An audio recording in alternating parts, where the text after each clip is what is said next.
আসসালামু আলাইকুম। মাইক্রোসফট ওয়ার্ডের ৩ নম্বর ক্লাসে আপনাদের সবাইকে স্বাগতম জানাচ্ছি। আশা করি সবাই ভালো আছেন।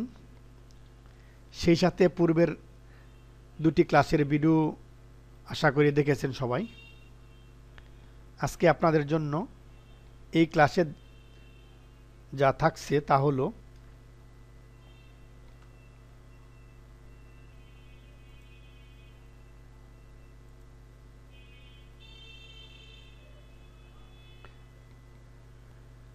আজ যা শিখব তা হলো bullets, numbering, multi level list, decrease indent, increase indent এবং শর্ট। তাহলে আর দেরি না করে চলুন আমরা মূল ক্লাসে ফিরে যাই। প্রথমেই আমি আমার মাইক্রোসফট ওয়ার্ড যেই ফাইলটি আছে ওইটি ওপেন করতেছি। যেহেতু আমরা প্রথমেই বুলেটস নিয়ে কাজ করব, সেহেতু আমাদের কিছু লেখা থাকতে হবে। পেজে যদি কিছু লেখা না থাকে তাহলে আমাদের এই কাজগুলো সুন্দরভাবে আমরা করতে পারবো না। সেই ক্ষেত্রে আমি আজকে যেই কাজগুলো শিখাবো ওই লেখাগুলো আমি আমার পেজে রেখেছি।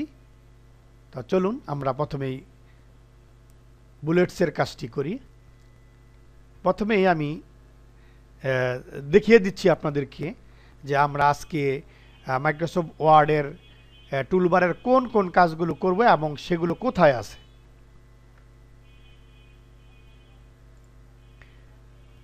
আমাদের এই প্যারাগ্রাফের উপরে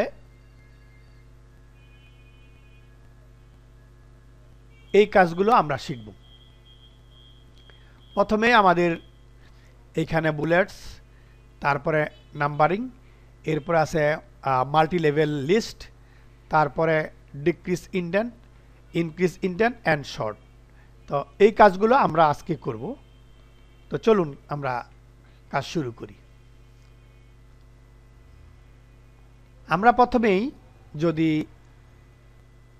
বুলেটস দিতে চাই সেক্ষেত্রে আমরা প্রথমেই এই বুলেটস এই যে ড্রপ ডাউন বাটনটি আছে এখানে আমরা ক্লিক করব। এখানে আমরা কার্সরটি রাখলেই আমরা দেখতে পাচ্ছি যে বুলেটস লেখাটি দেখাচ্ছে।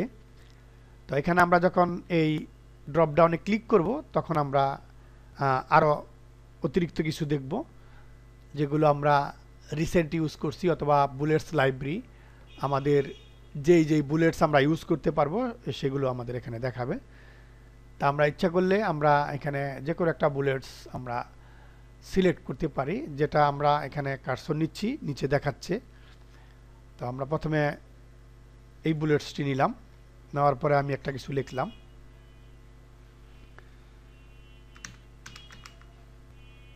ঢাকা, নারায়ণগঞ্জ,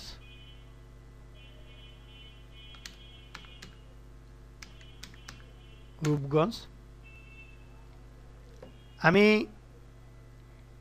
যে লেখাগুলো আমি এখানে লিখছি এবং এন্টার দেওয়ার সাথে সাথে আমার নতুন বুলেটস এখানে স্বয়ংক্রিয়ভাবে চলে আসতেছে। আমি লেখাগুলো একটু বড় করে নিই, তাহলে আপনাদেরকে দেখতে একটু সুবিধা হবে। আমি একটু ফন্ট সাইজ একটু বাড়িয়ে নিলাম। আমি এখানে যা লিখব লেখা শেষে এন্টার দিলেই আমার নতুন বুলেটস এখানে চলে আসবে। ধরে নিন আমরা প্রথমে বুলেটস আমরা সিলেক্ট করি নাই অথবা বুলেট যুক্ত করি নাই। আমার উপরে যে লেখাগুলো আছে দেখেন এখানে কোনো প্রকার বুলেটস এবং নাম্বারিং কোনো কিছু এখানে আগে থেকে যুক্ত করা নাই। সেক্ষেত্রেও আমরা পরেও আমরা বুলেট যুক্ত করতে পারবো। সেক্ষেত্রে আমরা আমাদের যে টেক্সটগুলো আছে ওগুলোকে আমরা সিলেক্ট করব। সিলেক্ট করে আমরা এখানে ড্রপ ডাউনে ক্লিক করব। ক্লিক করে আমরা যে ধরনের বুলেটস যুক্ত করতে চাই আমরা জাস্ট এখানে ক্লিক করে সিলেক্ট করে দিব। তাহলে আমাদের বুলেটসগুলো আমাদের টেক্সটের সাথে দেখাবে। যদি আমরা এই বুলেটসগুলোর পরিবর্তন চাই সেক্ষেত্রে আমরা এই সেম পদ্ধতিতে আমরা এখানে ক্লিক করব। ক্লিক করে আমরা যেই বুলেটস পরিবর্তন করে যেটি দিতে চাই ওইটাতে ক্লিক করলে ওইটা এখানে যুক্ত হবে। এর পাশেই আছে আমাদের নাম্বারিং। এখানে আমরা ক্লিক করলে নাম্বারিংয়ে ক্লিক করলে আমরা বিভিন্ন প্রকার এখানে নাম্বারিং লাইব্রেরিতে আমরা পাবো। সেক্ষেত্রে আমরা যদি আমরা মনে করি যে এই ধরনের দিতে পারবো। এখানে ব্র্যাকেট সহ নাম্বারিং আছে, রোমান সংখ্যা আছে, এবিসি আছে। এখান থেকে আমাদের যেরকম প্রয়োজন আমরা ইচ্ছা করলে যেটা প্রয়োজন আমরা জাস্ট এখানে সিলেক্ট করে দিলেই আমাদের ওই নাম্বারগুলো এখানে দেখাবে। আমরা যদি আগে বুলেটস থেকে আমরা নাম্বারিংয়ে নিতে পারবো এবং নাম্বার থেকেও আমরা বুলেটসে আমরা আবার ফিরে যেতে পারবো, ওইটা কোনো বিষয় না। আমরা জাস্ট এখানে টেক্সটগুলো সিলেক্ট করে আমরা বুলেটস নাম্বারিং যে ধরনেরই আমরা চাই ওইটা এখান থেকে দিতে পারবো। তারপরে যেটা আছে এটা আমাদের হলো আমরা দেখতে পাচ্ছেন যে মাল্টি লেভেল লিস্ট। এখানে মাল্টি লেভেল লিস্টে ক্লিক করলে আমরা বিভিন্ন প্রকার মাল্টি লেভেল দেখতে পাবো। সেখান থেকে আমরা যেরকমটি চাই আমরা নিতে পারবো। এখান থেকে একটা নিলাম, নেওয়ার পরে যদি আমরা চাই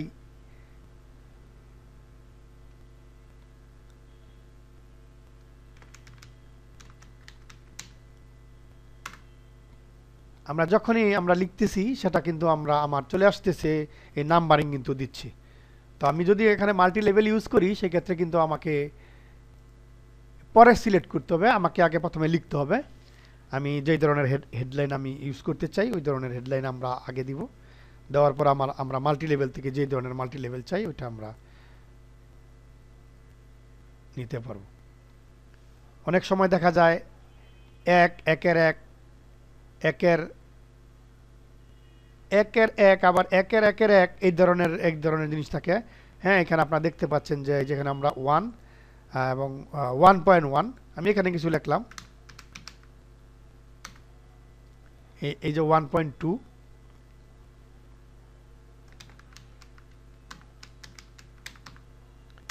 1.3 ভাবে কিন্তু আসতেই থাকবে। তো আমরা যখন এই ধরনের কোনো কিছু চাই সেটা আমরা মাল্টি লেভেল থেকে আমরা খুবই সহজে এবং সুন্দরভাবে আমরা এখান থেকে দিতে পারি। এরপরে আমাদের যে কাজটা আছে সেই কাজটা হলো ডিক্রিজ ইনডেন্ট। যদি আমাদের কখনো ইনডেন্ট পরিবর্তন করার প্রয়োজন পড়ে সেক্ষেত্রে আমরা জাস্ট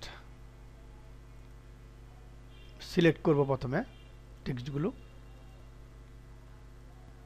আমরা ইচ্ছে করলে ইনডেন্ট কমাতে পারি, দেখা গেল কিন্তু বাম দিকে চলে আসছে। আমরা যদি আবার এই ইনডেন্ট ইনক্রিজ করতে চাই, একটু ডান দিকে নিতে চাই, সেক্ষেত্রে কিন্তু আমরা খুবই ইজিলি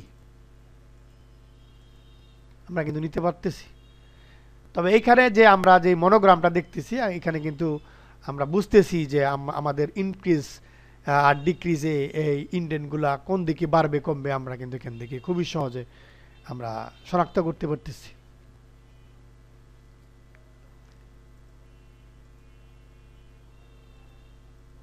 অনেক ক্ষেত্রেই আমাদের এই ইনডেন্ট এই ডান বাম এদিক সেদিক করার প্রয়োজন পড়ে, সেই ক্ষেত্রে আমরা এই কাজটি এখান থেকে করব।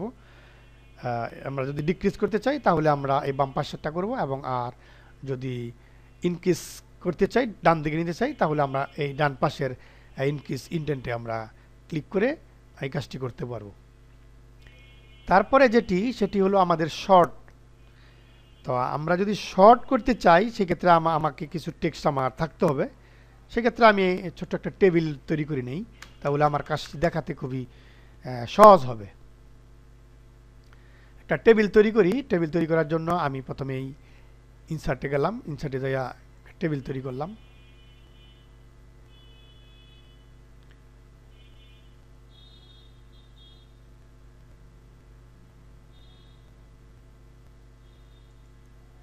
এখানে কিছু কলাম এবং কিছু রো আমরা নিলাম। এখানে কলাম আছে আমাদের 3টি এবং রো আছে এখানে আমাদের 6টি।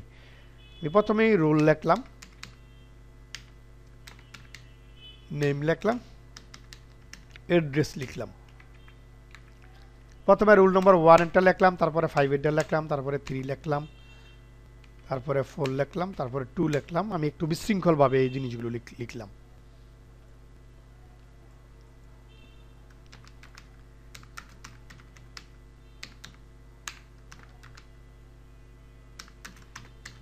কিছু লিখতেছি।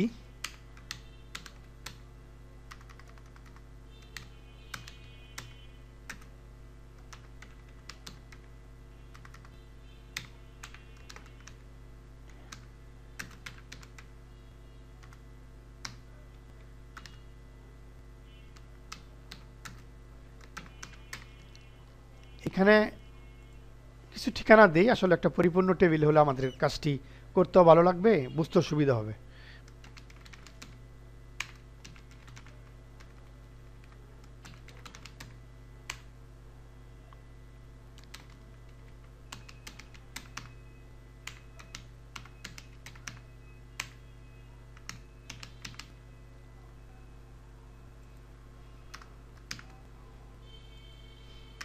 আচ্ছা, এখন আমরা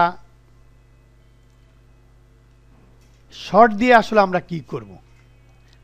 এখানে আমাদের একটা জিনিস কিন্তু আমরা এইখান থেকে বুঝতেছি যে আসলে এ টু জেড দেওয়া আছে। এখানে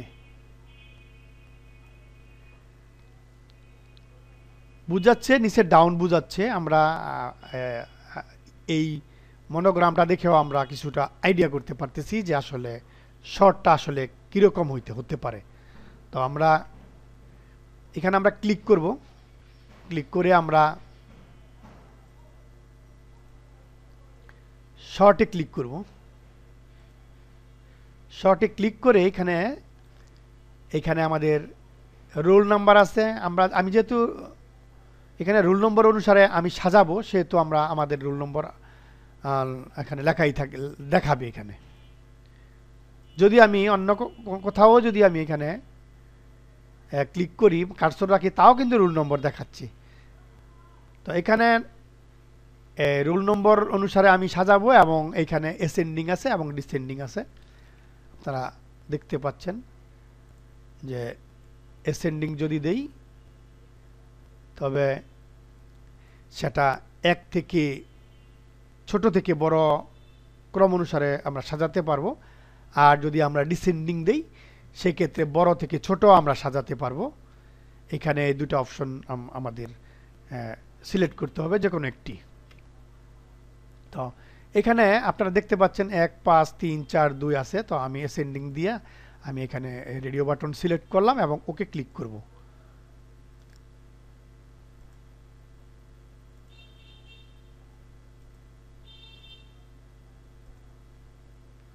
তো এখানে আমি কলাম 1 1 নম্বর কলাম আমি দেখিয়ে দিয়েছি। সেক্ষেত্রে 1 2 3 4 5 খুবই ইজিলি আমাদের এখানে সিরিয়ালের যে রুল নম্বরের যে ক্রমটা এখানে সুন্দরভাবে দেখা গেছে যে সিরিয়াল হয়েছে। তো কাজটা আমি আবার করছি, আমি কন্ট্রোল জেড দিয়ে আমি পূর্বের জায়গায় ফিরে গেলাম। তো কার্সর টেবিলে রাখা অবস্থায় আমি শর্টে ক্লিক করব। ক্লিক করার পর এখান থেকে আমরা কলাম সিলেক্ট করে দেবো। এখানে 3টি কলাম আমার টেবিলে আছে, এই জন্য 1 2 3 দেখাচ্ছে এবং এখানে অ্যাসেন্ডিং সিলেক্ট করাই থাকবে ডিফল্ট হিসাবে। আমরা ওকে ক্লিক করব, তখনই আমাদের রোল নম্বর ক্রম অনুসারে আমাদের এটা সাজানো হয়ে যাবে। যদি ডিসেন্ডিং করতে চাই তাও আমরা এখানে ক্লিক করব, ক্লিক করে আমরা কলাম সিলেক্ট করব, এখান থেকে আমরা ডিসেন্ডিং সিলেক্ট করে দিব। তাহলে আমরা দেখব 5 4 3 2 1 এভাবে দেখা গেছে যে আমার সাজানো হয়ে যাবে। তো আমাদের আজকে যেই 6টি কাজ ছিল, bullets, numbering, multi level list, decrease indent, increase indent and sort, এই সবগুলো কাজ আমি দেখালাম আপনাদেরকে। আপনারা আশা করি বুঝতে পেরেছেন। সেই সাথে আপনাদের যাদের বাসায় কম্পিউটার আছে, আপনারা আমার ভিডিওটি দেখে দেখে খুবই সহজেই এই কাজগুলো প্র্যাকটিস করতে পারবেন এবং আয়ত্ত করতে পারবেন। তো আপনাদের সবাইকে এই পর্যায়ে আমি ধন্যবাদ জানাচ্ছি। সেই সাথে আপনারা যদি আমার চ্যানেলে নতুন হয়ে থাকেন তাহলে আমার চ্যানেলটিকে সাবস্ক্রাইব করবেন এবং আমার সাথে থাকবেন। পরবর্তীতে আমি মাইক্রোসফট ওয়ার্ডের 4র্থ ক্লাস নিয়ে আসব। সে পর্যন্ত সবাই ভালো থাকবেন। ধন্যবাদ সবাইকে। আল্লাহ হাফেজ।